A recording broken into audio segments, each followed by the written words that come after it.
Allora, buongiorno a tutti, io sono Raffaella e lui è?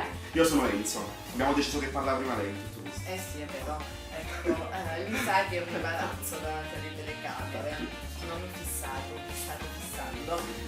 Bene, allora, noi facciamo parte dello spettacolo di Geniavolio e indovinate un po', io nella vita faccio la ballerina. Tu Enzo? Io nella vita faccio il ballerino o i danzatori, la stessa cosa. Oddio, fa l'artista, ma lui vabbè, ok.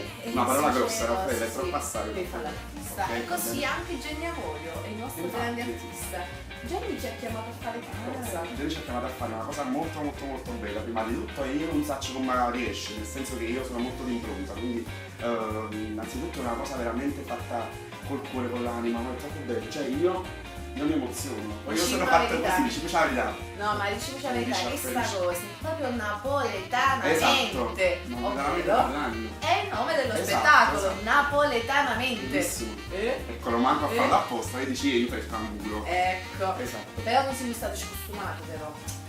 La gente piace vedere. Dice, ma che stai a fare? Sì, siamo danzatori, ma di danze e musiche popolari. Esatto. E in questo spettacolo di musica classica napoletana ci sarà anche lei. La Tenora. E non solo, anche loro. Il logo, scusate, le castagnette. Questa non è una cosa, voglio dire, importante. Io direi, vi Visto che ci invitiamo. troviamo, esatto, sì. visto che ci troviamo, facciamo una cosa buona, perché in tutto questo invitiamo a questo spettacolo le Il persone 28. interessate di appunto venire. Sì, di venire numerosi. perché Gemella, vi a Mazzetta divertirete. Formana che da venire perché sicuramente, non Ma per va noi, a ma per, noi. ma per Jenny, perché veramente è una cosa bellissima e non mi va di teatro, ci da venire, punto e basta, perché per 100 anni è questo fuori, come noi Il abbiamo. 28 dicembre vi Esatto. aspettiamo al Teatro Ateneo Esatto. a Casoria. A Casoria adesso vi salutiamo con una Salutiamo, va benissimo. va bene, Ok. dai. Te la canti una strofa Va bene, di una saluto? strofa di saluto. Ok. Signor Buonasera. Ok, vado. Ok. E signor